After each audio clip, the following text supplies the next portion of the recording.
Este é o Conversas Cruzadas aqui na TV Com e hoje estamos analisando a nova etapa do Mensalão, com a admissibilidade dos embargos infringentes. Hoje aqui, reportagem do Diário Catarinense, a produção passou para mim aqui. Seguinte, para o advogado criminalista e professor universitário Lúcio Constantino, o STF abriu uma inovação legal ao aceitar os embargos infringentes. Autor de livro sobre recursos criminais, ele afirma que a decisão cria um precedente perigoso que irá causar insegurança jurídica. O que ele diz? Ele diz assim, isso vai irradiar a outros tribunais que poderão aplicar embargos infringentes também até um ponto que o STF vai se deparar com uma situação igual e vai mudar a jurisprudência. Ele lembra que ao longo da história o Supremo 45 embargos infringentes foram interpostos, mas apenas 8 foram admitidos. Destes, nenhum diz respeito à ação penal originária, ou seja, que começou no STF, como no caso do Mensalão. Eu gostaria de observar isso. Primeiro, eu discordo que não há nenhuma inovação. O regimento do Supremo de 1909, de 1940, de 1970 e 1980 previa embargos infringentes em ação penal originária. O que ocorre é que o Supremo julgou muito poucas vezes ações penais de 88 até agora, e na toda a sua história. Então a possibilidade, essa é a primeira vez que o Supremo julga o caso específico. Cabe ou não embargos infringentes à penal originária? Embora essa previsão já tenha 104 anos no regimento supremo. Tá, mas a lei de 1990... Assim, e é impossível que outros tribunais façam a mesma coisa, porque só o Supremo tem essa norma e só ele pôde fazê-lo para si, porque a Constituição de 67 o autorizou a fazê-lo. Eu não queria retomar aqui a questão muito jurídica, professor, mas é o seguinte, mas a lei 8038 de 90, que regula o andamento dos processos... Não, ela regula em parte. Ela não trata Ela regula isso. até Cita, a prova, até a produção da prova. Depois ela especificamente ela remete ao regimento dos tribunais, a formulação do que vem depois. E o que vem depois é o próprio julgamento e os recursos. Não abre uma ampla possibilidade de recursos em outras esferas só também? Tem agora os infringentes e eventualmente... Não, digo nos outros tribunais. Não, de modo algum. Outras instâncias. Não, o Supremo ele não criou uma norma, ele aplicou uma norma existente. Então é um equívoco dizer-se que abre um precedente para os demais fazerem isso. E aquele argumento, professor, que eu já ouvi também é o seguinte, né? Você tem um recurso para recorrer, né, a um tribunal superior. E quando você já está na instância máxima da justiça brasileira, vai recorrer a quem? A ele mesmo? Olha, ocorre o seguinte. Bateu no teto.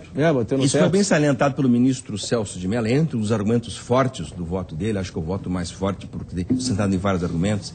Nós assinamos o Pacto de São José da Costa Rica. Não se trata de ter o duplo grau de jurisdição, mas quando é uma jurisdição única, como é o Tribunal de Contas, por exemplo, o Tribunal de Contas é uma jurisdição única.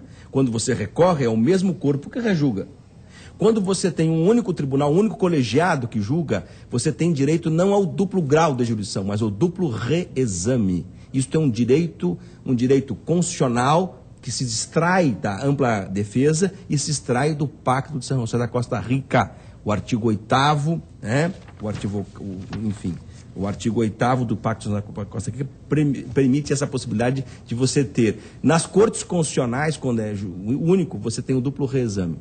E quando há um tribunal de inferior instância, pode haver o recurso a uma corte superior.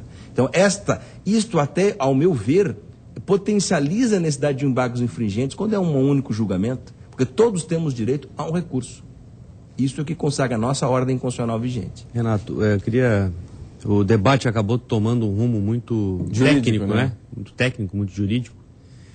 E me chama a atenção quando o professor Rui menciona que a população deveria se sentir homenageada. Sim. Por ter respeitado... Se tivéssemos consciência jurídica. Constituição. Respeito, mas quero dizer que diante do cenário político que nós vivemos nas últimas décadas, isso é utópico, porque, como eu disse no início, a impunidade que permeia o meio político, ela já é um sentimento, já é público notório há muito tempo, né? Desde de câmaras municipais, executivo. Como eu disse inicialmente, coisas que são legais, mas têm o aspecto ético o aspecto moral. Um exemplo clássico que a gente tem que defender como bandeira daqui para frente, um ponto da reforma política. Vereadores que são eleitos pelo povo para representar o povo, para fiscalizar o executivo e para legislar. E migram para o executivo. Vale o mesmo para exatamente para o contrário. Deputados. Né? E muitas vezes numa manobra política para ceder lugar ao suplente. E voltam quando bem entende. Às vezes não se discute a legalidade, é legal. Mas não autoriza isso. Não autoriza. A reforma política poderia suprimir essa possibilidade. Adianta a gente brigar aqui? Não adianta, mas a gente tem que mudar a lei. Acontece coisas semelhantes, inclusive, não precisa nem o vereador ou o deputado ter assento no governo. Basta o governo acolher as indicações de amigos e cabos eleitorais, etc. Ele acolhe e aí o vereador já é do governo. Muitas vezes o humor de um plenário, de uma Câmara de Vereadores, de uma Assembleia Legislativa, está de comum acordo com o diário oficial do município ou do Estado.